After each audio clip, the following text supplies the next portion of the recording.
Welcome back. Thank you. We had a bit of a cut off last time with the internet. Yes. Hopefully this time it will go better. See how we go. So, how was New York? You've been there for a week now. Yes. Every now and then I go to the office. New York is pretty cool. It's a very lively, vibrant city.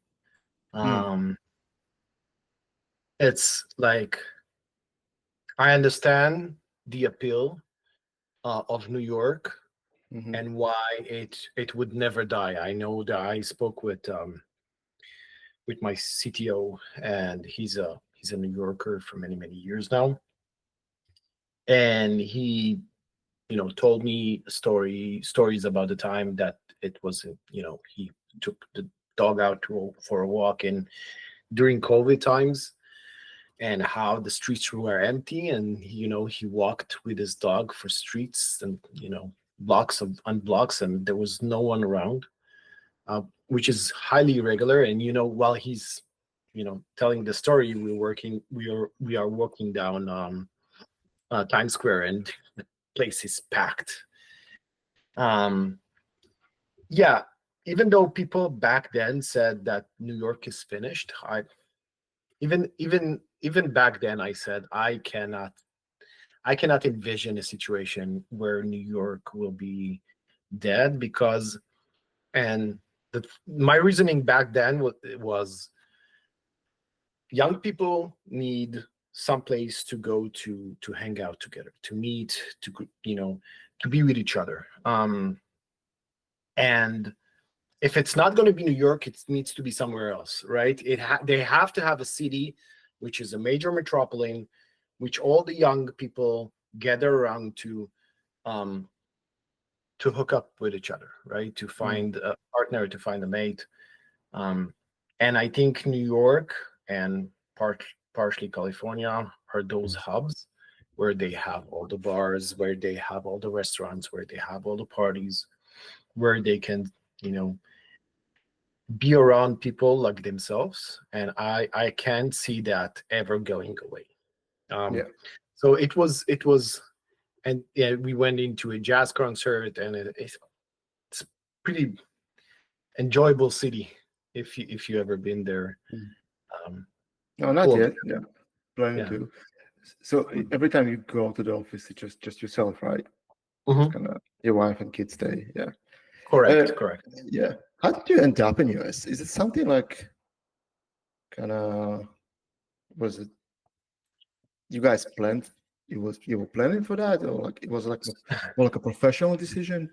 Because it's kind of know that the tech in Israel is very good, right? Right. Yeah. The tech in Israel is indeed very good. The people Yeah. are highly professional. Yeah. The also the people's vibe, right? Yeah. The interactions. It's a hard place to Um, live, that's for sure. yeah, exactly. Yeah.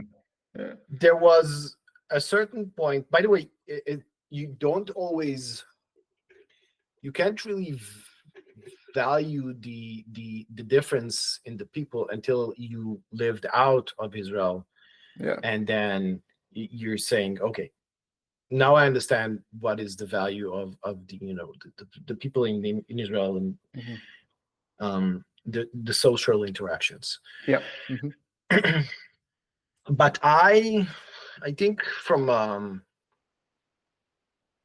very young age, my parents took us. We traveled when I was, I think, 13. Traveled to Italy. We were in Rome. Then we took a car or a plane. I can't really recall. We were in Germany, Austria, Switzerland, and then we went into the United States. We did coast to coast. So I got a little bit of traveling when I was young. By the time I was 16, I already saw a lot of places. And for me, while Israel was very, very enjoyable place, I felt that, I wanted to explore more. My mind is, and this is a personal, I think, trait of being Guy is that I need variety. I need something to challenge my mind, my intellect. Staying at one place for too long is a little bit hard for me.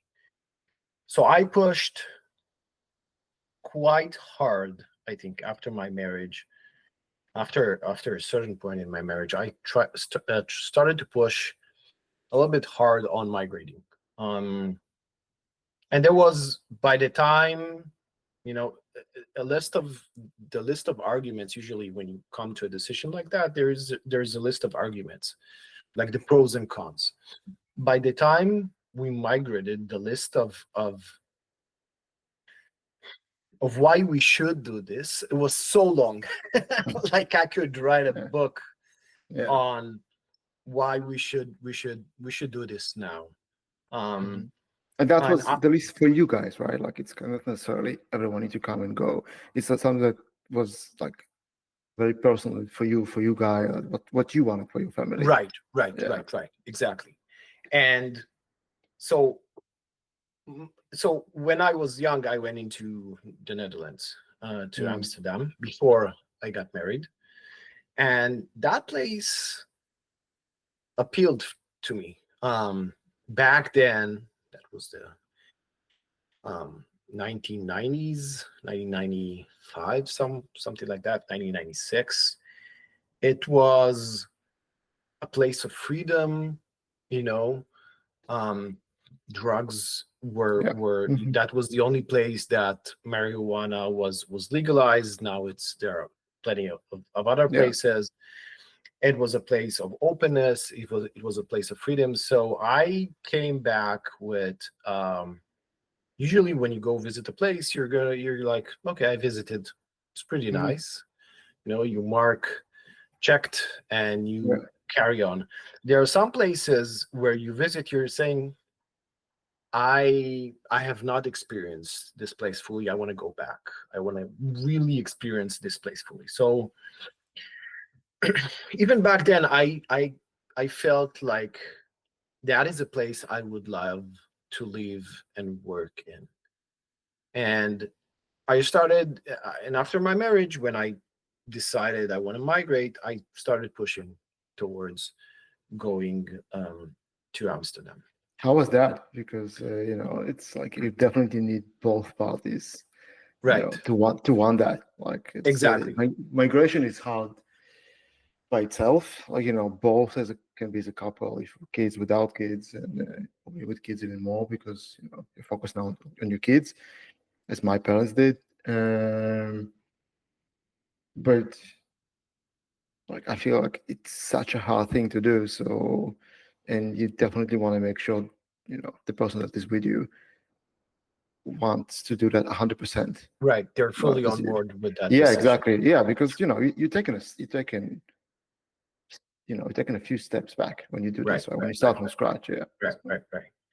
And I didn't fully understand that because I'm a little bit crazy person.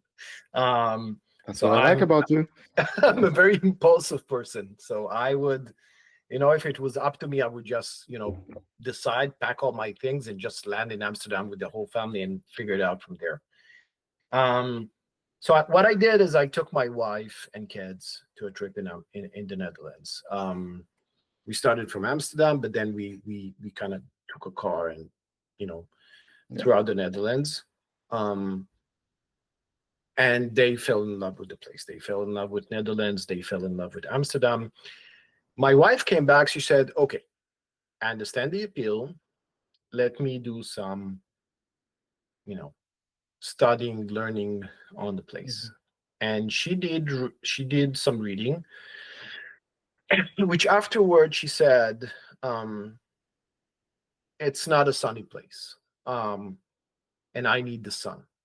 Like for me, it's very important that I need the sun as like I need, breathing air and water, and I need the sun for my livelihood. So she said, I don't think, like, maybe, but I would prefer if you would find a way to migrate us to the US. And she specifically said New York. Like, Mhm. why wouldn't you, why wouldn't we go to New York? And I said at the time, I mean, we already have European passport. To migrate Mhm. to the Netherlands is easy for us.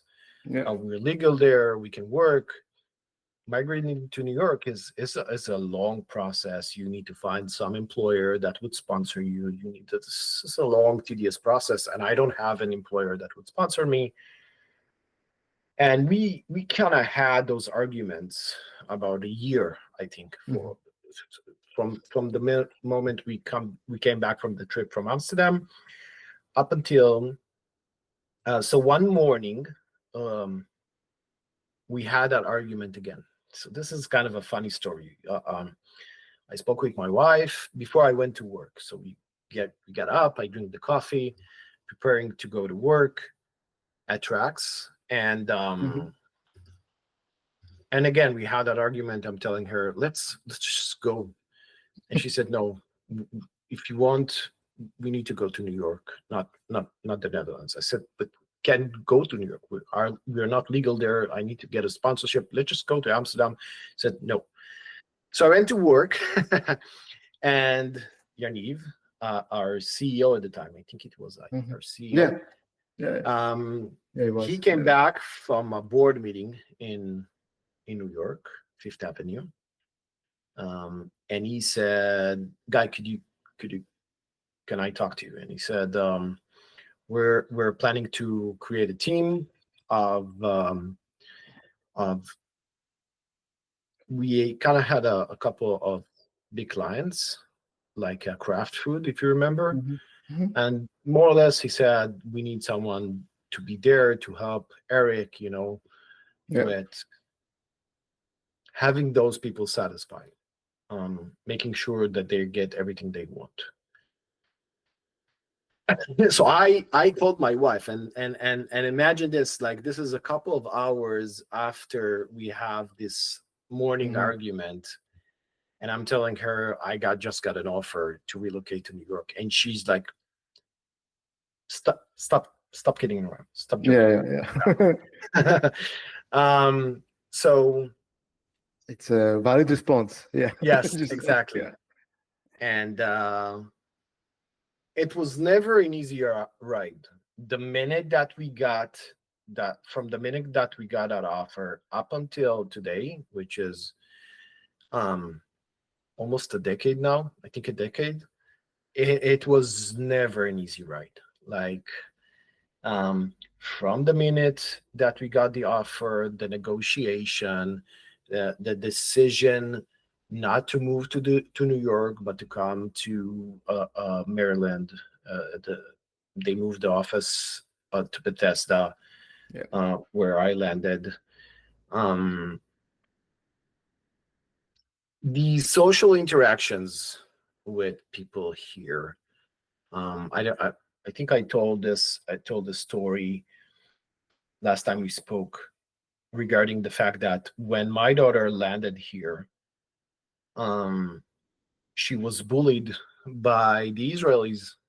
Yeah. In the public school, there's the groups, the French Mhm. group, the Israeli Yeah. groups, Spanish group. So she was bullied by the Israeli group. They were pretty mean to her. Um, and ironically, she was picked up by an Iranian group, and they became good friends with her. And they are good friends up until today. So it's kind of strange to see that Israelis bully their own, and the Iranians say, "Come be with us. We'll be Yeah. your friend." Well, yeah, I think kids can be assholes regardless where you're coming Yeah, from. Just give them a reason, especially exactly. teenagers. Right, right. It's yeah. It's kind of yeah. You can never know in that group. Right, right. Someone was kind of, oh, your daughter is prettier than me, and something like that. That's Yeah. good enough reason to be a shit. So, but yeah, And like the, I you get know that. you Yeah. you have the challenges, you have the pros and cons. Of course, Yeah. you have the visa challenges, which is always, we had, it's Murphy law that everything that can go, that might go wrong will go wrong. Mm. Throughout the decade that I was here, everything that might have gone wrong went wrong. And if you usually when I try to imagine, right, I draw imagine the future, so I kind of draw a tree path. So if this happens, this might happens, and the leaves there, Yeah. and if this might happens, if we get to this crossroad, this will might happen. And if you look at the crossroad, of course, I never got 100%. I didn't get things 100% right, but I would say up to a point, most of the things that could have gone wrong in ways that I cannot even anticipate went wrong, which is a pretty amazing situation. But again, if you look so there's the pros and cons in doing such a move. The pros is people here get to meet people from all over the world, right? Mhm. My kids, my friend has a friend from Egypt. Mhm. His name is he call him Mahmoud. They Mhm. don't. I told him, "What do you mean Mahmoud? His name is Mahmoud." No, Dad. His name is Mahmoud. Yeah. Just cannot spell it properly. Yeah. And if they were in the Middle East, like there's no way that these kids would be friends, but here they're friends, right? Yeah. Um, and they get to meet a lot of people from a variety of languages and cultures, Mhm. and they get to expose to all of that. So that is a good point. The another good point is that they get to experience life more. When you get to travel, when you get to see new places, when you get to experience new places, and not being, in your closed um town or whatever, never leaving that, it's broadens your view to an Mhm. extent. Yeah. um And did it start like, we kind of start from the, like, it's gonna, you mentioned that you as a person, right? It's kind of, as a kid, your parents expose you to to new things, to different things, and you kind of say, right, "Ah, I don't want to stay in one place." right. So, and now you're almost a decade, there. Uh, Satisfied, or do you see yourself moving again? Uh, Especially when kind of the kids growing up, right? And So very soon, yeah, yeah, it's gonna it be, really depends on who you ask. Like my daughter came in and she said, why did we stay in the same place for so long? Like we're in the same place for a decade now. We Mhm. should move to to another place and experience life. like outside of US or just in US? No, in US. Yeah, okay. But she has the same, I would say, the same traits of me. Like she need that intellectual challenge to explore new places, new possibilities. It's very hard for her to stay in one place. She gets bored very fast. Yeah. um I don't know about my son though. He's very close, but he also expressed that he wouldn't mind leaving if we need to leave, Mhm. because an opportunity that was discussed a few years ago about moving to London, getting a job there for one of the FANG company. Um, and You're when I raised, also very close to move here to yeah, Australia. Yeah. yeah, that was actually the second option when Yeah. we rated the Mhm. options. That was the second option, and again, from the same reason: sun, Yeah. beaches, Mhm. English people who are warm. Um, my wife, you know, and again, I would tell her, fine, Sydney, Australia, some beaches, but we're legal in in Europe. Like Yeah. you have to make that journey again with the visa, with the legality, with everything. We're legal in Europe. Let's go to Europe. No. Europe is not a place for us. If we're living in the US, we're gonna go to Sydney, Mm, or places in Australia that are yeah. sunny, that have the beaches, that have the people, that have the language, Hmm. um, for the same reasons. Yeah. Um, and I noticed that is a pattern on who she is. I think she from the moment from the years that we've been here, she discovered that even more on herself, that she needs that sun. She loves the summer. She was never in cold places, cold climates. Now that she experienced cold climate, she loves it. But she even more, she understands more why she needs sun, why she needs the summer, why it's very important to her to be in that kind of place. And of course, as a husband, and this, and as a Of course. spouse, Yeah. Hmm. yeah, Of you course. cannot, Yeah. you wouldn't want your spouse to be in a place where they suffer. That's never a good thing Nah, to be in. 100%. It's listen, I get her. Like it's if I don't see the ocean at least once a week, I Yeah. become, it's kind of, I can feel it on myself. Wow. I'm less nice to people. Like it's kind of, I have less patience. It's yeah, it's even in winter. Like both Evie and I, my wife, we go. Like doesn't matter. Sometimes like Wow. after work, we finish work and like 5:30. We just kids to the car and we just go. Especially like in Wow. summer. Like an hour and a half, 2 hours. It's 10 minutes in the car. We're in an amazing beach here, and that's just a different. I don't know. It does something. It does something to you. Right. And yeah, so we're gonna plan to start surfing soon. Probably gonna just go and start taking lessons Nice. as a whole family. Nice. So that would Yeah. be cool. But yeah, and I see the kids. They enjoy the water so much, which is amazing. And I grew up near like it was an ocean. It was Black Sea, but still like. And then obviously in Israel, it's always very close to water. Yeah, it's kind of always wherever we go, we have to. It needs to be there. Like Yeah. in Australia, we could move to areas much cheaper, away from the beach. Nope, We have to have this. like we need to stay close. Yeah, my wife, she has a dream like I want to live on a farm. Okay, and we can chat. Like I'm not against it. It's kind of. And it's like, oh, but it's far away from the beach. Like, okay, we need to find a place that you can combine somehow. There are places here like that. Uh, Really. Expensive, but yeah, it's possible. Yeah, we're still thinking about. We'll see. And professionally, Guy, like obviously that move, moving to US, and I know you moved for the same company.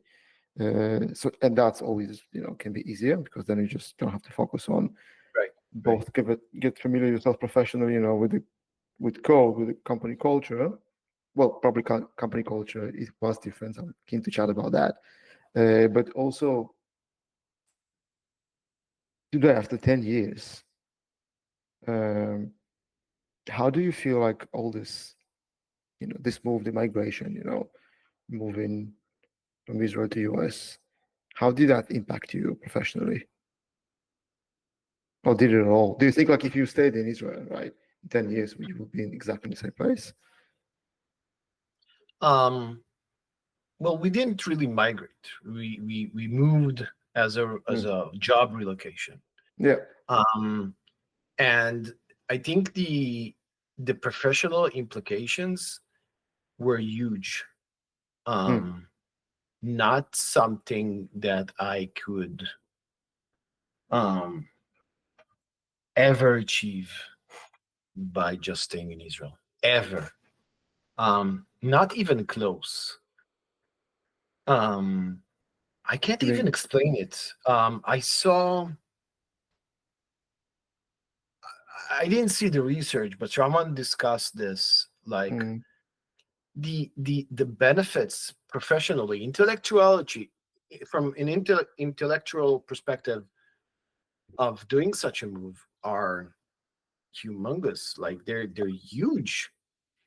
They're like it's you go through really rough times. Like I Hmm. went through, oh my God, really, really, really rough times. And the culture here is different, and you're some people don't like you for who you are. Some people don't like you for just where you came from. Um, some people don't care. Some people do care. So socially, from a social perspective, it's rough. From a culture perspective, it's rough. To me, also coming from a startup environment to move to a corporate environment it still is rough. It's never been easy, but I'm getting used to it as time goes by. But from like a perspective of the benefits that you get, um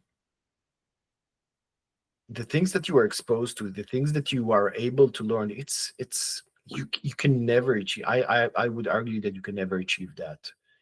The best And input. yeah, you can So it's never like do that. your person, kind of what you had to go through as a person, like as an individual, right? Uh, to that journey. Um, just do you feel like it made you a better leader, like more empathic to people, or I don't think mhm, it made such a big difference. mhm. If it made me a better leader, um, I think it pushed me. I had to push myself. You know what? It didn't push me. I had to push myself stronger. When you do, when you're a person that does these kind of things, you have to push yourself harder. And when you get to, you get to experience that move, the relocation, the challenges, you have to push yourself harder. If you don't do that, Yeah, it's like you have to be better than everybody else because right? it's kind of you need to make yourself pretty much unfireable, right? Yeah, yeah, Because like exactly. otherwise you have to leave. Yeah, And this yeah, is, yeah. Motivation is important, eh? It's kind of by the way, this is also one yeah. of the complaints. There was last month, was it? There was a huge debate over Twitter Yeah, it's still on the going. H1B. Yeah, it's still going. I think not as much now, but yeah, it was like just Yeah, open there X was and it's there everywhere. was there Yeah. was a couple there were a couple of days where everyone were on Mhm. fire over that debate. Yeah. Like, we don't need H1Bs. There was the employees who said we don't need those guys, and there was the employers who said Mhm. we do need them. So you would see people like George Holtz, you would see people like Elon Musk, you would see all the people who build companies say we do need them. Yeah. And you would see all the people who don't build companies but needs to be employed say we actually don't. And both sides had pretty good arguments. Hmm. And one of the arguments I saw was from Eric Weinstein. I think Hmm. Eric Weinstein. He said one of the he's against the H1B, and he said one of the problem with the H1B is that it creates people who are robots. They are incapable of standing up to their employer. Hmm. And so the people who push the H1B, they don't want the next Richard Fryman. Um, they don't want someone who could challenge them, who can ask questions, who can say no. They want obedient Yeah. employees who would be always afraid from being laid off. And this is exactly the point that you just said. Hmm. Um, and there were again the arguments of against the H1 and the arguments pro the H1 were both very, very good arguments. I personally couldn't help but feeling that they are a little bit late to the party Mm. because The one that against, or all of them, like all the arguments the one debating that about it. are Yeah. against. And the reason for that is that a lot of companies discovered back at COVID that we can actually work with people remotely. Yeah. You're not the only one who discovered that you can work remotely. Companies discovered that they can work with people remotely, and they are less uh, they are less likely to reject the idea of setting up a development center in Mhm. India versus relocating Indians here. So if you would come and say today, oh, we don't need Indian, cancel the H-1B, you're going to find out that in pretty soon companies will say, yeah, actually, that's a good idea. We don't want that H-1B because we already set up a development center in India. We're paying them Indian salaries there, which is much cheaper than here. We would prefer if you would cancel that, so they would stop asking us to move to the US. We It's would not only prefer for India, right? It's not specifically for India as a country. The visa is right, for everyone. Just that, right, just the larger amount of applications are from India. Just exactly, yeah, because exactly, lots of exactly. engineers. Okay. Yeah. But if you would think about it from a corporate perspective, right? Hmm. If they can have a center of development in India or in China or in those places where the salary is lower, and they would have developers that would stop pushing them, okay, I want to relocate to the US, and they can pay them lower salaries, get the same performance as they were here in the US. So back at the time, they needed to relocate them so they can work here at the development center, I don't know, California or something. Now they're saying we actually don't need that. They can stay over there. We can pay them less. We would get the same performance. Um, Will you and get the same performance? You think? well, Like if you would, I get the spreadsheet. I know it looks good, so I know I can ask the question and answer it. Just I want to explain why I'm asking. It's going to look better on the spreadsheet, 100%. Okay. Like, and I work in a lot of companies here in Australia that also have onshore, offshore. I built a team that we have onshore, and we have also offshore in Philippines, and people are great. It's I have people from Philippines that here in Australia, right, kind of migrated to Australia, and also people there, and they're not very eager to move here. By the way, they're just all good. Uh, but but there's and we go to the office right now once a week, right? So I see my people here in Sydney once a week, and I don't know, there is still something that interaction, even once a week in person, the one-on-one interaction in person, that team lunch, uh, being annoyed by the weather at the same time, kind of wake up in the morning, fuck me, it's the rain, it's nuts, and everyone, yeah, it's shit, everyone's suffering from the train being stuck, whatever, for each direction. It eventually, it's gonna, I think we spoke about, right? It's when people kind of open with each other, right? They will be open with each other, kind of on a personal level. They will also be open with each other on a code review, right? Just kind of, it's all connected eventually. right, Uh, right, right. so what I'm saying is, would I, if all my team was from Philippines and all the engineers were the same level, would I get the same thing back eventually? I don't think so. But you're thinking I'm a from a startup. Maybe startup it's different. It's different. small Yeah, company exactly. perspective. If Yeah. you are a big company and you have branches, let's say you're one of the fan companies, and I work in New York, and when I go online, I work with people in Boston, I work with people in Florida. I work with people in California, and I also work with people in other states, in London, in Hmm. Madrid, in India, in China. So to those people saying you have to bring these people into the US in order to work with them, they found out not not necessarily. Hmm. Actually, not necessarily. We can keep them there. Actually, it would be better for us if we keep them there because we don't have to pay them as much. We don't have Yeah. to pay the lawyers. We don't have to pay the state.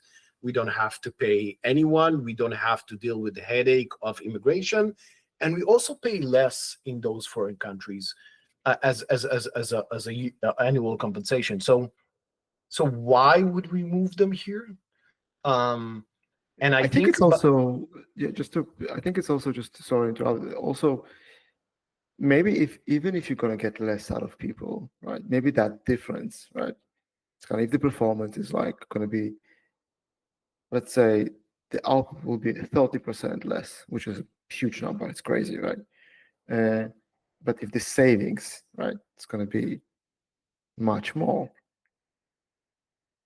right. then which is gonna hire a bit more people to offset that, what we lost in performance and output. And so it's still worth it. Yeah, but yeah, I agree. That It would be balance between very big company very startup is different. it would be very uh, hard thing to sell to the corporate spreadsheets managers that you would get that performance decrease because they're saying we used to move the same people. Like when Hmm. we're getting people from those foreign countries, Yeah, they're coming in, they're coming here, we're paying them US salaries, right? We're paying them New York salaries, we're paying them California salaries. These are the same people. So if the same person works here and the same person works there, what is the difference? I'm not going to get any performance impact from, again, they don't do code reviews, right? They don't see the impact. They don't see the impact in hours because some of these guys, oh my God, by the time it's, we're done with the meetings at 12 p.m., that's, almost midnight on their end. And you cannot be fully focused when you're yeah, of working at midnight. There's no way. course And not. I feel for them Yeah. every time. I work with my offshore teams. I'm telling them just don't stay for the dailies. I wake up early. I do the dailies with them, and I tell them if the daily is too late, don't stay. I'll give the update in your name because it doesn't make sense. It doesn't No, make it doesn't make sense sense. Yeah, agree. to stay that We late. You all work the cannot be same time. focused. Yeah, You cannot of be course not. Yeah, focused. yeah. But from a corporate manager spreadsheet perspective, you can see that.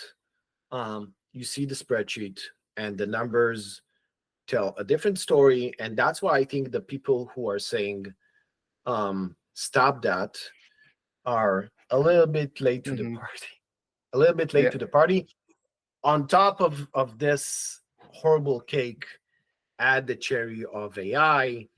And I think the yeah. the people, I feel for the people. I feel for every single person who is having a hard time finding a job. The job market currently for young people is horrible, horrible. It's a massacre. I feel for every young person who's struggling in the current job market. um but the correction needs to come from something else. I think they're a little bit late for the party, and the things that are gonna come into this debate, they're not anticipating them.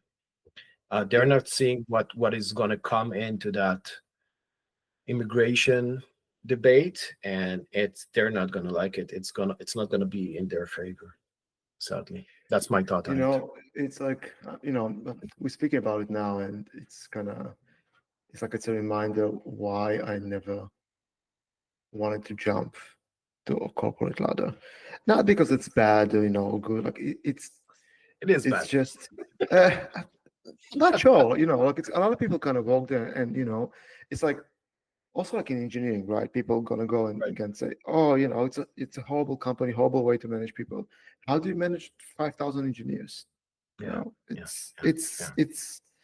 it's it's crazy. It's nuts, and Yeah.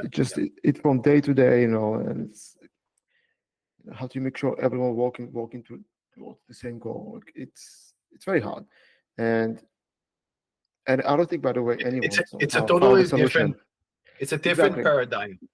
Yeah, It's a and completely different every other paradigm. day we see, some other company comes up with another, this is the new book, follow those Yeah. rules. Something like another bullshit.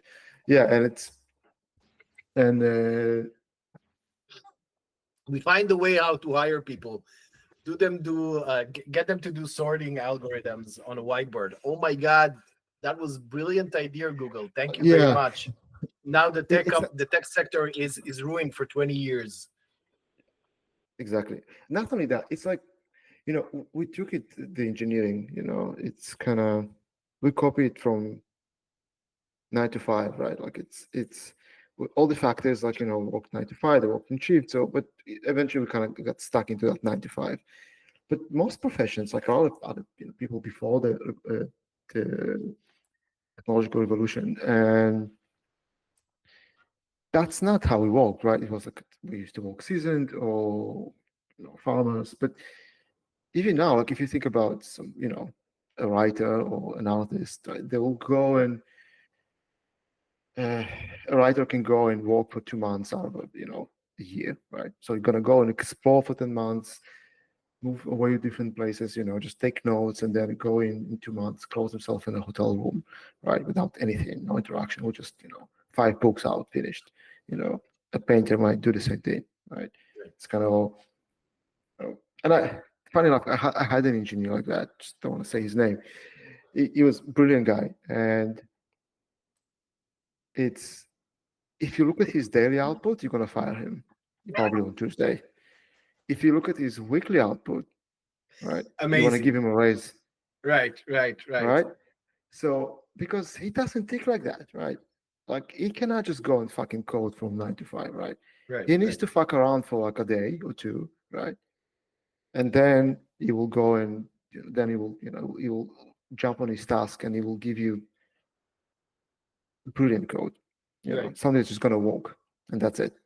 right, Uh, Really brilliant guy. It just doesn't build like that. I think most of us that does, not build like that from 9 to 5, especially in our jobs. And I don't see bigger difference between us and you know uh, more artistic profession.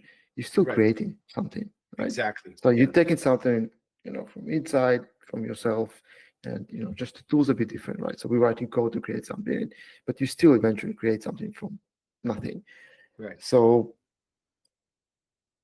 I understand, it's that's not how the world built, but it's and I'm sure you have that, right? Some days, you could in 2 hours you could code something that you couldn't in a week, right?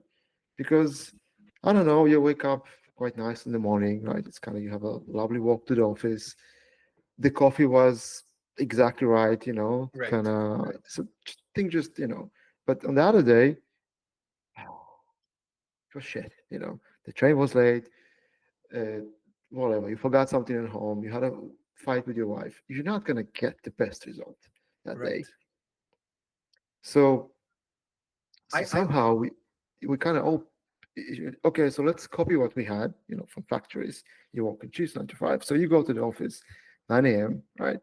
And then we start to invent um, ceremonies, to kind of to help us with focus, to make sure to right. ignore everything we had at, everything we kind of just happened to us at home, or like in general, right? Just ignore that, ignore the moves, right? And then just so we can all code the same way from 9 to 5. Um, and it's bullshit. Sorry, like it's So Let me take it up a notch. Yeah, sure. Did you ever, and I think every software developer ever experienced that. I think it's backed up by science to a degree. I read about it in the, what's the name of that book? Forgot. Um, memory is not that good anymore. So have you ever came across a situation where you're trying to tackle a problem? You've been struggling with that problem, with that piece of code, trying to figure out, and you're mad, you're banging on the table, but you can't seem to figure out a solution. Usually, it's a pattern. My wife tells me, "Guy, just step away from the computer, go Mhm. take a walk, leave Yeah, it for today. It will resolve itself later." And that is always the truth, right? That is hmm always the oh, case. You yeah, step away from always. the computer and you come back the next day and it works. Now, let's say you've been banging your head in a corporate office. Um, so how are you going to take that advice? Let's say it's not now 12 p.m. How are you going to take that advice to step away from the desk and take a walk outside and leave the computer for today, where you need to tick You in can. 9 to 5? Okay, what are you going to do? You're gonna stay. um You're gonna stay until 9. right. Exactly. yeah, yeah, Exactly.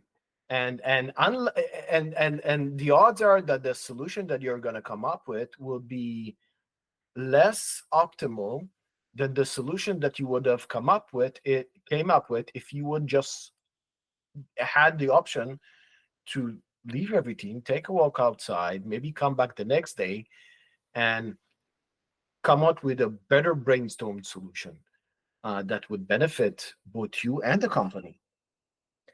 Um, I think it all comes down to the way that those, the value of your time is measured, right? The people that right, set up right, those right, right, nine to right, five right, now, those rules, right? It's kind of when I mentioned the guy, the dude that I worked with before, right? It's kind of I used to get the calls about him, right? Hey Vico, like, just can you talk to him? Like he's not doing anything. Like, yes, actually, he's doing stuff. Just just don't look, you give know. right? Like, yeah, but people just used to that idea. If I'm looking at someone, if I'm watching him, he's walking. No, it has nothing to do with you. Right? Right, right, But again, like in that perspective, are right. you looking how many hours he's working, right? How many hours something takes him to deliver, Exactly. right? Are we looking, at kind of the value that he provides for the business, right? And also, we have someone that gave him that task to do, right? And we kind of expect on it that the delivery would be with agreed timeline, right? So when I say agreed, because we expect from the junior engineer, senior engineer to deliver something, with both Exactly. different quality and time.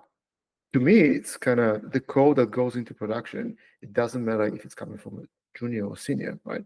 The Right. quality need to, you need to kind of define those standards or define, the rules that if the code doesn't meet those rules, it doesn't need to go to production, right? And Right. those rules can be whatever you want. Like it doesn't really, matter for this conversation. But Right. so and they're kind of separating who building this, right, and then how it actually goes to production.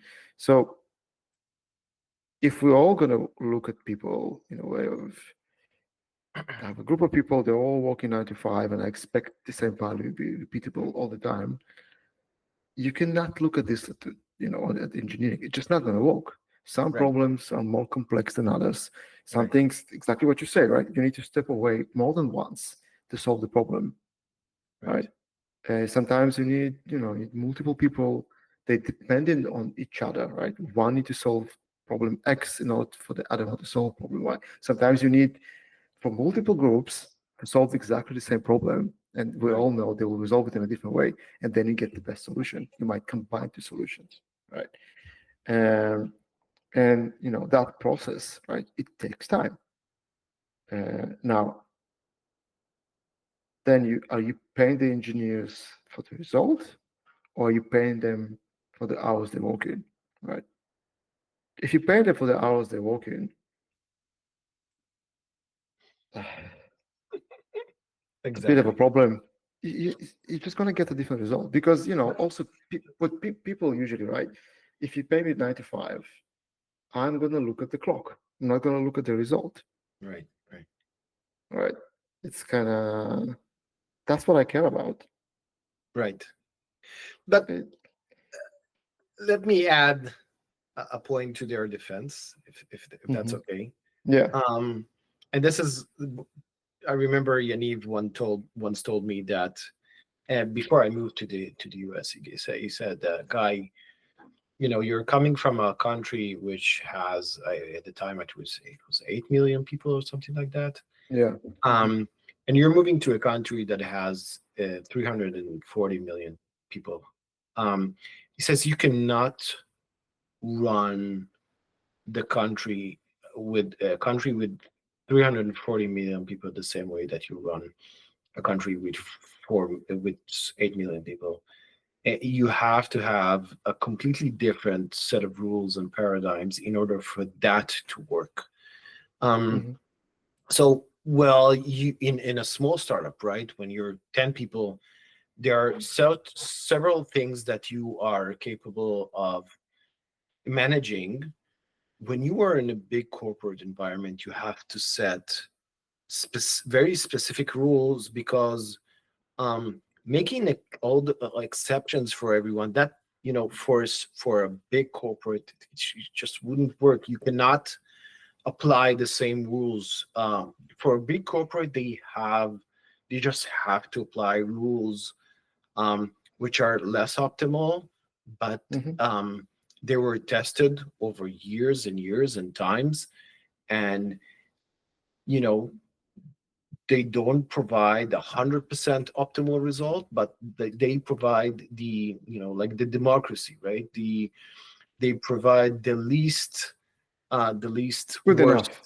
yeah, the least worst option, Mhm. um, because it is challenging to Yeah. handle, you know. By the way, I'm not saying, everything is horrible. I'm just saying that's probably why I'm not in the corporate because it's for me like just it's really hard for me to accept that. That's the best way to get the most out of people, right? Is looking at how many hours they work. And by the way, I'm not saying, kind of that my approach or my view, my current view, that things change, Right. is definitely the right way, to go about it. Like, uh, because I'm trying to get the best out of people, right? Sometimes that best out of people is not good enough, right? So my approach also, just kind of learning with time. I need to be faster with my decisions, right? It's kind of if I see someone is still not good enough, right? Even if we tried different ways, right? Even if kind of that dude that was, I had to look at him, on a weekly, on a monthly, the value base of the company is definitely worth it. Um, it can also take, if you're wrong, kind of the impact of that on the rest of the team, Right. it's quite big. Even with that person, right? The rest of the team, wait a minute. So I can fuck around for 2 days as well. And then, and then just maybe, kind of ship something better, in a day. So that even if it's a smaller team, right? It's the performance of individuals like very important, right? It's kind of it's you if you look at one person, right, it's kind of you need more or less for everyone to have a structure, Right. even if it's a Right. small team, Right. Right. because again, people, they look how others are working, they look how I respond as a manager, as a leader, how I respond to their behavior. Um yeah, so I guess if I could create, a culture where we can say, okay, we all deliver agreed amount of work, by by last Thursday or every month. And then if it takes you to do it in a day, great. If it takes you to do it in a month, but we just agree that this is the result we want. This is the quality, right? I don't care how long it takes you to do it. Right. Maybe it's possible. I don't know. But because we're always working with other people, right? It's not only us coding, right?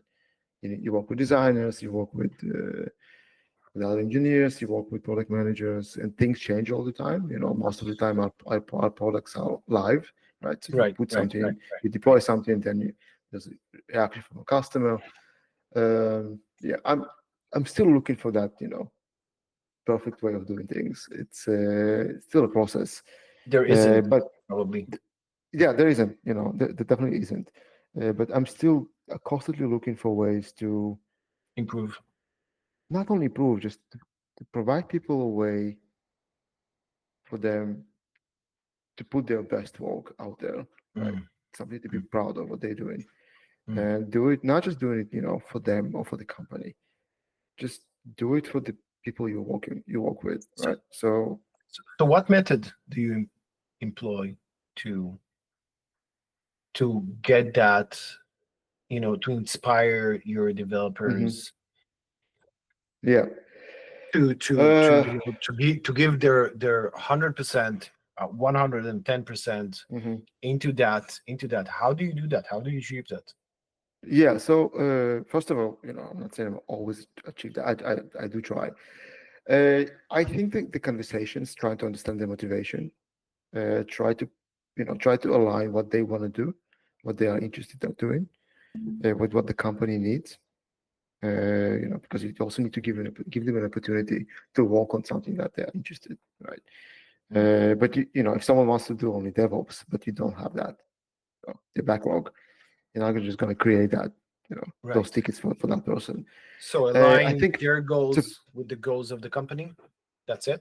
Yeah. So first of all, is really try to understand what they really want to do, right? What they really want to do, what they're good at. Try to understand the gaps, Mhm.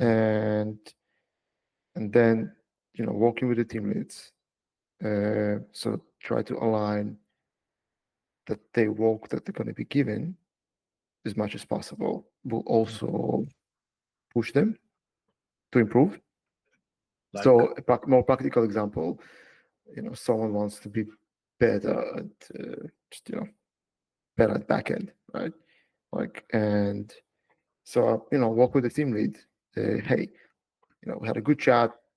Let's try, for the next backlog refinement or whatever ceremony you have to assign work. mhm, Let's try to assign a bit more backend, challenging work for him, and let's try to reduce the factor of pressure of time, right? If you have a piece of work that needs to be done very quickly, right, you usually will go and give it to a more senior person because you want to deliver that and reduce pressure from the business. It's kind of working together. So let's try to find that person, that piece of work that he's interested in doing. Usually you get that, magic, right? Because yeah. it's something new, it's challenging, and we all know we learn best when we make mistakes, when it's something new and challenging. And yeah, so usually so far that worked, but you're not just going to say it once. You constantly need to go and check in with that engineer and constantly keep the balance right. So for example, someone going to say, I really want to, be better at SQL, right? Database. And then they found out, uh, actually, you know what? I don't like this shit at all. It's I, I thought it's gonna be very, very different, and actually, I don't enjoy that work. I will try, to do the minimum possible, right, of my Mhm. SQL. Only what I have to. I don't want to be good at this, and that's fine. Like I think we cannot all be, cannot all be expert in everything, right? Right. Right. So I think it's not just, do it once. I think it's a constant thing you work with your engineers and team leads and, try to inspire my team leads to do the same thing. Right. So Yeah. if I'm hearing Mhm. this correctly, if I would to have a conversation, let's say I'm a lead now and I have a team. If I Mhm. would to set up a conversation with my team, and I would ask each one, what would you like to do? What would inspire you the most? And let's say some of them give me a correct answer. You think that would, if I would be able to align that wish with the company needs and give it to them, would they like do overtime? They would be so excited that they would put in extra time, or they would just I think regardless the time, I think they will just focus on they will focus on that task more than anything, right? Because they're learning, it's exciting, it's something new. Mm, They're mm. not looking, oh, it's 5 p.m. I need to finish, right? I see. They Yeah. would be passionate because it aligns with their Yeah, passion. exactly. Yeah. Mhm. And the thing is, like, tr- try to understand that for each individual, it requires time, and also it's the tracking of that development, learning development, it's very important, right? Kind of also accountability for that, both from them and from you as a leader, is very important, Right, right? It's kind of, because let's say, somebody wants to, improve their, want to, like, yes, in the future, I want to be cloud engineer, I need to start learning AWS or whatnot. And, you can do certification, whatever. So you give them time, you allocate time weekly. Then just, it's really important to go and ask, how did you go? Did you study? You know, how did you implement that, on a day-to-day? You can to speak with the team monitor. leads. Yeah, exactly. Right. So you're just not doing it for, and that's what, where you're coming in from, because also you work for a company, your leader is responsible for their time, right? Where they put Right, their time towards. right, And you want to make sure that if they put in any learning on the company's time, company gets something back, right? And right, that's, I think, it doesn't matter if it's a small company or a big company, right? I think it's just fair, right? right. Agree. Yeah. So it's so I think accountability, tracking, and it's and also, like, quickly identify um, if that person interest, right? And if you guys find the right stuff for them to learn, right? And that changes all the time, right? Right. Yeah, so I so far it worked for me with quite a few engineers over time, with different seniority level. They're usually quite excited about it, right? Right. Because Seems like a golden rule, though. Like yeah, that one and only rule to get your team inspired. Which is pretty interesting. I would I'm not expect in, and not invite, like, it's not new, right? It's kind of get your it's people not. It's interested. It's not. not new. I think we just forgot, that it's a lot of companies say, oh, we have a learning development budget. Great, that's awesome. This anyone from the company is gonna ask me where I'm gonna spend that budget, Mhm. right? Is anyone from the company is gonna check in with me constantly, making sure I'm learning the right things, Right. and then I'm actually gonna implement my learning, practice what I learned. Right. How about, you ask that person, okay, hey, you learned, new design patterns. How about you do a presentation for the rest of the team, Right. right? It's kind of, I think it's great. This is how you kind of scale that learning to everyone. Um, yeah, it's. I think we kind of did that relatively. Like, company I work right now, we did that relatively early. Start doing that, and I think it benefit us from the beginning, because engineers stayed longer. Just engineers tenure in the company, Sounds about right. which is very important. And it just, I guess, that mindset, right? Do you gonna do things that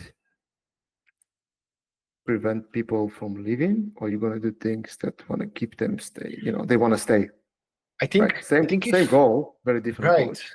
because I think if you do get to do that, right, up until they're usually a point where the employee is contributing to the organization.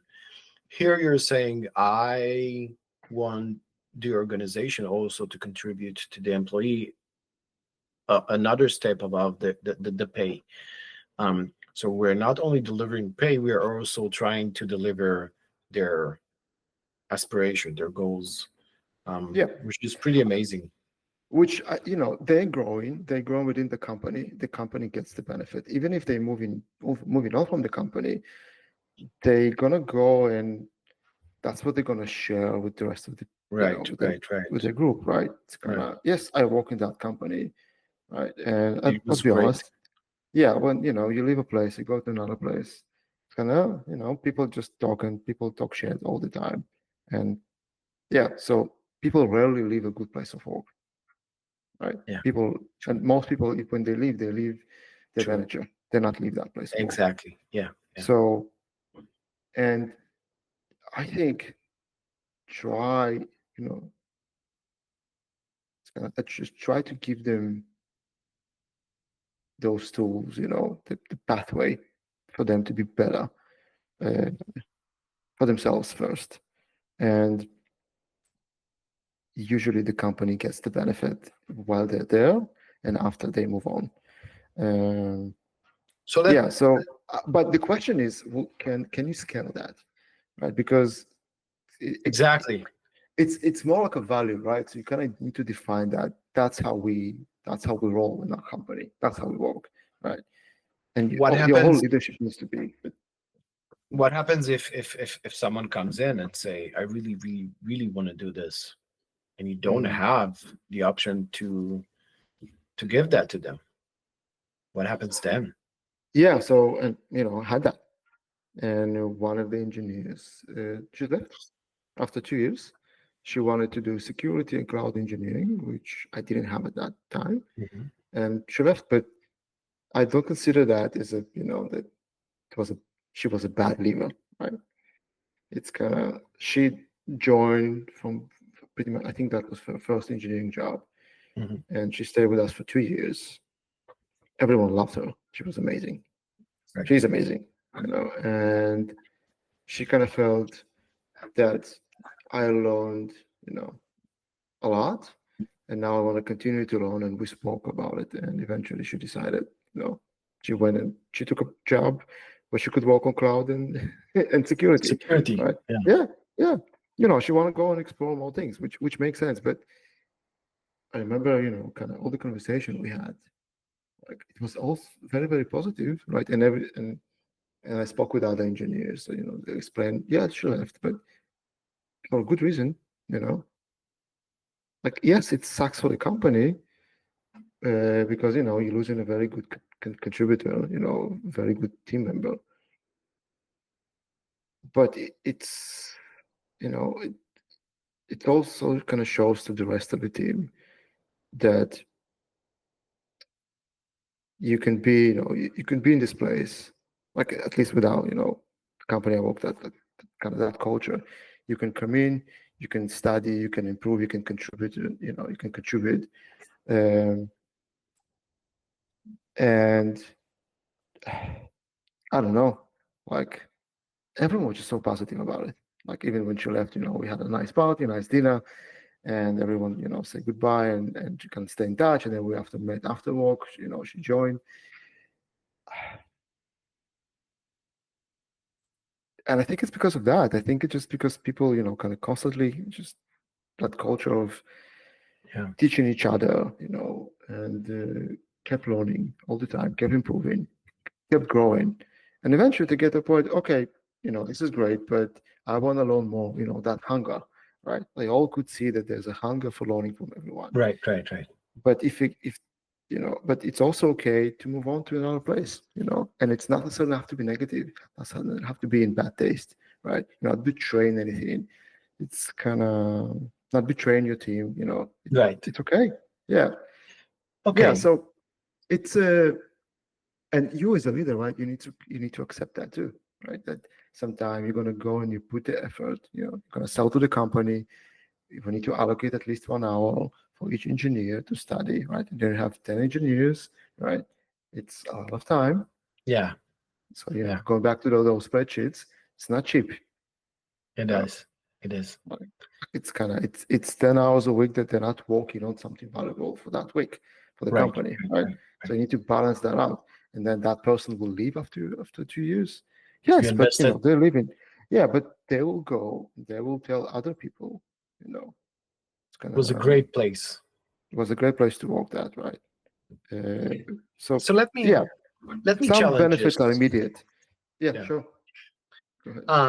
Up until now, everything seems very rosy, but Mm-hmm. that's not how life actually Of is. course What not. do you do when you need to lay off? There's Yeah, someone and who is either underperforming or there's yeah, cutbacks. and I had to, right? Some people kind of, especially when companies changes, uh, especially in a startup, right? If startup is growing and you changing the culture, the working culture, right? Right, right, The right. engineering culture as the startup grows, and you should, by the way, you cannot do the same shit you do the first year, and kind of in the Agree. seventh or eighth. Although most of us do, but yeah, It's not. Yeah. you shouldn't, yeah. And when you Some people change, push back. when you start changing the culture, right? It's kind of some people don't want to do it, and you need to identify that quickly, and you need to be okay. You know, you need to change the way you work and adapt, or you have to move on. And when you hire, you have to hire not only what you need now. You need to hire for how the company will look like in 6 months, a year. Right. Um, and yeah, it's not for everyone. Right? It's kind of, and some people accept that, some people don't. So, and again, if you don't fire, don't let go, to, to the wrong people, right? Kind of, so someone is bad performer, whatever the reason is, to let them Right. go. If you don't do that quickly, the impact on the team is big. Wow. It's and sometimes, and I was gonna not blameless here in this too. Like, it takes time to understand. Like, we're just afraid of having that conversation. We're afraid sometimes to go explain to the rest of the team. We had to let that person go, especially in a smaller team, right? Not Right. everyone connected. That's the It price you brings pay, it right? brings It's a kind of lot that, of anxiety in the of team. Oh my course. God, are they laying people off now? Am I Where is next? I'm gonna? That's the Yeah, immediate, exactly. right? Right, So it's right, kind of that's the immediate reaction, which is very natural, right? So, right, and the way it's kind of you handle that is those conversations that you have with your team constantly, right? It's that they know where they are, right? It's kind of right, right, they right, know right. where they are, they know where the development progress is. If there is something that's not going so well, they know, and that you told them, and you're working with them on that. You guys have something kind of planned out to improve. Uh, and then if people will say, "Oh, am I next?" Actually, no. We just had a one-on-one. We're actually okay. But if people see someone that is not performing, right, and someone just having a shitty, attitude, right, which to me probably worse than performance, and then people are gonna start. Wait a second. Why do I need to be on time every time? If that person, right? So that guy that I mentioned before, which was brilliant, right? But you cannot look at him, on a daily, weekly. The biggest problem not was like it wasn't so difficult to sell his individual contribution, right? To explain that. The biggest problem was the rest of the team, Mm. So you can have someone that the best they operate is working, 9 to 5. That's how you get the best out of them. Right, Every day, 3 p.m., you're gonna get the best result out of them. That's the, peak time. Um, and then that person can say, wait a second, so I can fuck around for 2 days, right? And then I'll just no, you build differently, right? So yeah, it's not easy. It's so Yeah. I have a follow-up question. Mhm. So this is nice and dandy in startup where Yeah. you can fire people. You had that one conversation, it didn't work out. You bring them in. You're saying just it didn't work out. We have to let you go. Fine. You're in a corporate world. Mhm. You have that low performer. You have someone. It's very hard to express that low performance in the metrics because they do push code, but um you had that conversation. Remember, in a corporate environment, you have those conversations twice a year, right? Mid-year review and end-year review, um, and it negatively affects the team. It negatively affects a lot of things. Um, but in a corporate environment, to fire someone is a very, I did that, and it Mhm. was hard. It's it was a hard process. Like there's a review and you have to gather evidence, and it's not an easy process. It's a very, very hard, tedious process. So how would you, like, you have someone in your team that Mhm. is creating issues, he's negatively impacting the rest of the team members, but you cannot lay them off um immediately. Even if you started that process, it's a long running process. You might be able to lay them off in 3 months from now. Yeah. Yeah. I would say even the small startups, I think also like in Australia, right? The rules are pretty clear, right? After Mhm. someone passed probation, like 6 months, like you need a very clear justification if you want someone let go, and you need to take a performance review process. You need to offer them a different job. So and I think putting everything on paper is not such a bad thing, not such a bad process. I think Right. having conversations with that person as early as possible, it's the best way to go about it, especially if you had someone that was good, but suddenly something changed. There's Right. there's a reason for that, right? It's kind of no one Right. just, kind of. It can be something at home. It can be something at work, right? Maybe you had like it's like if your system is working, then you deploy something. Now it's not working. Then what do? You're gonna go and look what changed, right? Right. So Right. Right. exactly the same thing. Something changed, right, with the person. So Right. getting that, start having these conversations. Um, I think laying off someone it shouldn't be the first thing you do. Having said that, right, you need to start that process. Of not in a way like, okay, if you don't do this, we're gonna fire you, right? Mhm. Just to understand what changed, what Gather the happens. evidence. Yeah, exactly. And also, gather the evidence, but also those evidence can help the person to just look at this. Actually, you're right. Oh, mm, Something happened, right? It's right. kind of. Sometimes people just won't notice, won't know. Um, sometimes people just lose motivation. Maybe they got stuck in fucking the same thing for 10 years, For and many they're just not. reasons. Yeah, exactly. So just try to understand that because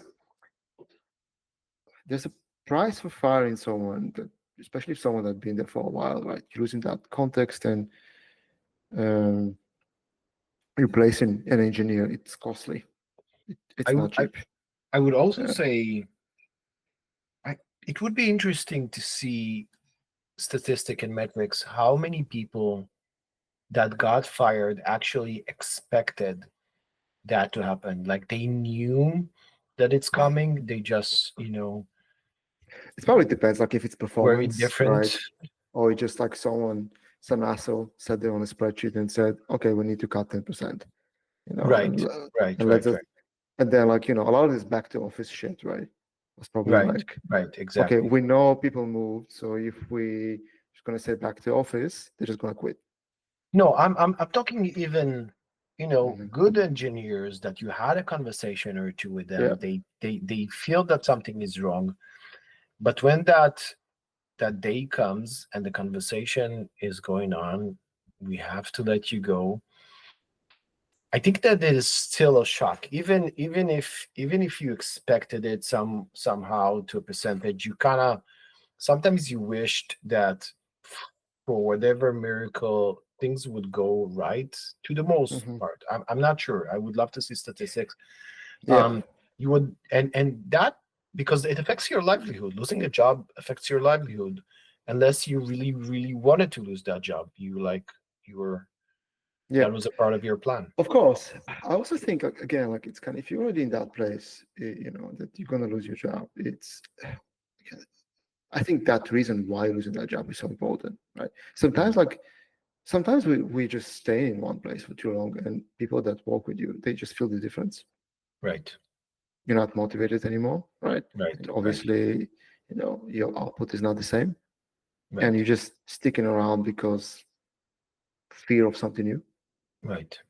I think that fear, kind of from a change, probably is the biggest thing that keeps us from reaching better things for ourselves. Right. And No. is it fair, for that company, for your team, if you stay in a place that you're not motivated anymore to stay there? Probably not. I think the sooner you can get the honest conversations with everyone, Mhm. the better. But also, you have the legal side of it. That you need to everything need to go through a specific process because it's impossible for you to know what that person thinks, right? It's kind of some people just you can say, hey, I think you're not performing, and said, what do you mean? What are you talking about? I think I'm doing great. You know, it's they just entirely live in their own little bubble, right? Yeah, So, yeah. and that's my learning from the last few years. Just put everything on the table as soon as Mhm. possible. The messaging of that No is surprises. the messaging is very important, right? It's kind of the way you phrase that. Some people, I heard it a few times. The message that's not important, just tell them so they will know. Fuck off. I think the messaging is the most important thing, So how would right? you convey that message? Depends on the person. It's Mhm. really some people, gonna go in the room, and some people just gonna go for a walk with a coffee. Mhm. You need to know your people. Mhm. The benefits of managing a small team, it's kind of you need to know. But even like I think again in a larger corporate, right, you still have that breakdown, right? You still know your engineers. Right, It's not right. again. I never worked in a big corporate, but I would like to think that you know your people by name, right? It's kind of Yeah. you have some kind of catch up times with them, and you can see a pattern. You can identify that something is going on. You know. I hate it, but in some corporates, one-on-ones are a rare thing unless you push it. Nobody sees the value of it. And it really Crazy depends. to me. Yeah, it really depends on people who used to work in corporates and worked in corporates or their whole life. One-on-ones is not something that they do. And it depends, of course, it depends on the corporate, Yeah, right? a lot of companies, I worked at, we didn't have one-on-ones as well. That's insane. That's And, insane, not one-on-one. even trucks, right? Kind of that we both, kind of always agree that one of the best places we both worked at Right, right, right, in our right. history. I think it started a bit later. It Kind did? of, The I don't one-on-ones? know. You didn't have No. any? I had from the beginning, from the very Yeah, good go. Yeah. yeah. Maybe I think it was maybe for me. It started a bit later. Mhm. Not I sure. think I think because when you came, it was a Hmm. growing phase and it was kind of a Yeah, mess. yeah, Yeah, it was a growing maybe. phase. Yeah, We but were yeah, but in a previous company, I worked before tracks, like for almost 4 years. We just, I just went for a smoke with my manager. Mhm. So that was our one-on-one. But also like, that the one-on-one, a lot of the time, what do you talk about? Right? A lot of people just make it as a status update. That's not what it's about, Right, right, right.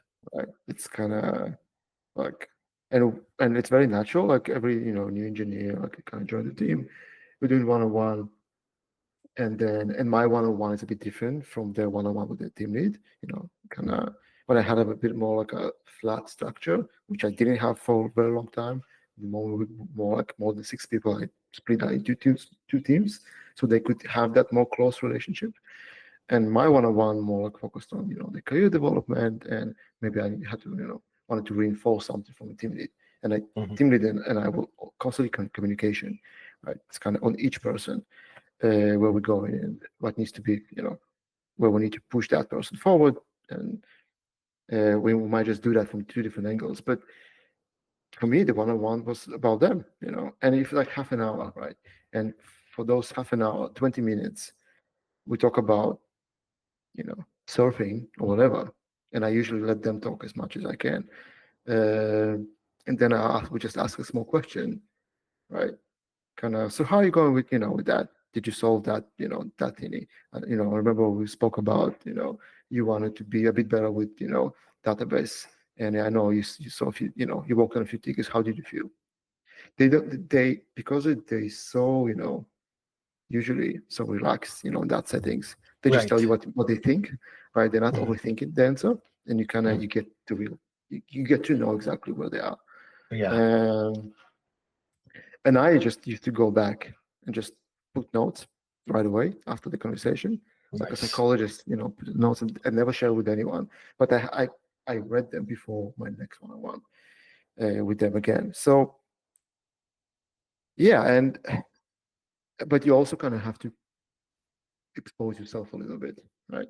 Like they will never, and They what will would never they? open up to someone who didn't That open. never, exactly right. Yeah. So I think my team know about me. They know everything about me. Right. Like some of As them know much like very personal as things about me, right? as much as It's you know about them. yeah, they probably know about me way more than I know about them, and that's fine. I'm okay with that, right? Yeah. Because it's kind of, if for those 20 minutes conversation, right? In that we even 1 minute, they told me what they really think, what they really feel, and where they stuck, what they need, and we found a way to unblock them for the next 3 months. That time was worth it, right? So yeah, and listen, the biggest problem with that, it's how to put it on a spreadsheet, Yeah. Yeah. Oh right? yes. Spreadsheet are the most cool. Like I Yeah, would, ruthless number, empty. But that's economics, right? That's it's a business, right? It's kind of right. income. Exactly. This is uh, a place of business. At the end of the day, if it's not making profit, we're hurting everyone. exactly, and exactly those people, it's trying to take care of. So yeah, again, I'm still, searching, looking the best way, to balance that. Don't have the answer just yet. It's um, I think it will take a few more companies, or might never find the For more answer. startups. Yeah, exactly. Might never find the answer. But so far, it's whatever worked for me when I had 3 people, and now 15. I feel it still works pretty well. That I get the most out of them, because it's also like they focus not on only helping the company, right? It's very like, Right. it's Right. hard to think all the time about how the company I work for would be better. Kind of Right. my Right. my next salary review is in 6 months. Like those, that's important too, right? Right. It's Right. but on a daily basis, it's kind of try to be as good as you can for yourself and for the person on your right and on your left, right? And for your team. Amazing. And when I kind of try, try to for them to focus on that, it's kind of, then you just you see that in the code reviews, right? It's kind of, they're not going to tell someone, hey, considering rewriting this in this structure, not because it's, or if you look at our coding standard document, that's how we do it, because it's more readable, because it's better for us. It's it's they do it for each other. Right.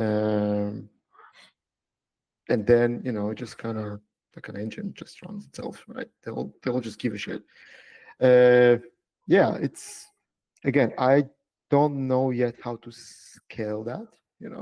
Like I never had to. I don't know I yet if it's it's possible a at all. challenge. Yeah. Yeah, I don't know, right? It's kind of. I had a friend that started working in Amazon, and it's kind of when he started, he put like in a calendar. After 2 years, I'm gonna get my shares. I'm gonna leave. Right? Right. It's kind of. He said like, I'm gonna stay here for 2 years. Like why? You don't like it? Like it's kind of No, no, it's just that's the not. plan. It's not for me. I like it's and we kind of but I was just really interested. Why not stay? Why don't you like? Right? It's kind of what exactly it's like so painful that you kind of in your first few weeks or so you just immediately went to your calendar and just kind of said that's what I'm leaving. Wow. And it's kind of like I don't like this, I don't like this, but then we both try to think, is there a better way to do this in such a huge organization? We don't know. Right. It's kind of and they probably know what they're doing. Like I would assume things are. I don't know. It's a challenge. It's a It's constant a challenge. challenge. Yeah. Exactly right. It's kind of like, can you make it about I make it all about the individual, right? Right. And now, like after a few years with that that experience, now what I'm trying to do is not only about the individual, it's about how they work together as a team, right? So you have a team, right? And that team is like 4 or 5 engineers, right? Whatever the number is. And then people come and go, but you still you still want to keep that team, keep releasing output working in the same structure. So it's less about the individual, right? It's more about how you build that process that keeps that team very healthy, right? And you implementing that process for each person, right? Right. But with a bit of an individual approach. And I think with time, like we're all unique, but we also have those repeatable patterns, right? You can treat people in specific groups, right? So you kind of learn with, okay, you're from that group. I can, I know, I more or less already know what's going to work for you. I more or less know what's going to motivate you. Mm. And again, can you do that on a big scale? Who the fuck knows? I don't know. Maybe not. Maybe it's kind of if I work in a company, I I'm would going to grow to 20,000 engineers. I'm going to do exactly what the rest of the corporate do. Right? I would argue that if we would brainstorm, for a week on this and throw ideas at we may be able to come up with some solution that would work for a corporate in a different manner than what they do today. But why would they want to, listen to us? What do they give a shit about, kind of one dude from Australia and one dude from like US? It's kind of like they can probably afford the best, the most expensive, kind of coaches, agile, schmagile, whatever, right? Exactly. You come up with something like the Agile Manifesto that would give a lot of work to a lot of people to implement that through the next 2 decades. You're gonna be It's a business, yeah. So yeah, yeah. You're talking about kind of making money out of this, which is nothing wrong with that. But yeah, definitely, it's kind of. But I'm more like, yeah, corporate kind of scares me a little bit because Yeah. it's not that if I go there, I won't be able to, keep searching, kind of for that, interesting new ways of Yeah. leading people. I think I will just become like, I will just kind of will have to, okay, there's nothing I can change here. And I will just have to adapt, which is also fine. By the way, it's not necessarily bad. I'm not ready yet to do that. That makes sense. Yeah. I see people go through that, what you just said. Hmm. and it breaks them. Yeah. I see a talented people talented creative people who came to a conclusion that they're not be able to change that, Hmm. and unless you have a very strong attitude towards, okay, let's do this one step at a time, it's going to take time, but that's the Yeah. way things work, you might get extremely frustrated, and that might break you. And the thing is, like, with time, I'm learning, how to be a bit more patient, because I feel like it's gonna be a bit difficult to break me. But oh boy, I'm gonna be an asshole while you try, and I'm gonna push back. And but on the corporate, right, it's kind of why they need to, get fucked. We don't need this shit, right? We don't need to listen to this, right? It's kind of and makes sense. It's Right, kind of, right. you have a manager that's, kind of he in that corporate, his life is pretty good, very stable, it's kind of tenure, good package. And then I will come in and gonna start, hey, let's get the best out of Let's move people, this. Yeah, you let's move know, this. Let's move that. how you get best out of that door, just close it behind you. Yeah. It's kind of, it doesn't need, that person doesn't need that bullshit, Yeah. So, which again makes total sense. So, and that's maybe what scares me a little bit, that it will make sense for me too. Yeah. And at someday maybe it will, but for now, I'm still kind of keen to, I Build, guess this, move yeah, fast and break things. I guess this video will pretty much gonna shut me down from any corporate interview for the next 10 years. And, No, and cut it out. nah, fuck it, Cut those no way, parts out. no way. It's it's like, even if it's not even building fast, or breaking things fast, like it's gonna I moving fast is important. It's kind of, you're building something. If it's B2C, you break it, more people will come. It's okay. You fix it, you Right, continue. Just depends on the right, impact, right? If you're gonna fuck it up right, for 1 million people right now, how about you test your shit first, right? It's gonna be 10 right. people, convenient. You make a decision if it's worth your business to call them and apologize or not. And if not, if it's like a small interaction, they will probably forget. And if you call them to apologize, like, they'll fuck off, he's spamming me. So it doesn't really matter. I think this speed can be cut corners behind the scenes without impact on customer, but just make sure you come back and fix it after. Which again, all companies want, because that magical spreadsheet, right? It's kind of Right. says no. Um, yeah, like, can go and say spreadsheet is the enemy, but how else do you manage the business, Exactly. right? Yeah. So yeah, Cool. yeah. All right. Want to wrap it up a little bit? Yeah, just gonna go have Yeah. lunch. Yeah, you go have dinner. Yeah, Dinner. And yeah, I'm definitely taking some advices from today, same, some lessons. 100%. Same for me. Yeah, I'm trying to get us some guests, maybe. Hopefully. Yeah, so try to get us someone so we can, three of us, talk to. If you have anyone from US or you want to jump on the call with them, we can upload here. I'm gonna do the same here in Australia. So we'll see. Yeah, Cool. it's interesting just to go in and dig in to explore. Agree. Awesome. All right, mate. Cheers. Thanks for your time. Thank you, Viko. Chat more. Bye for Bye-bye. now.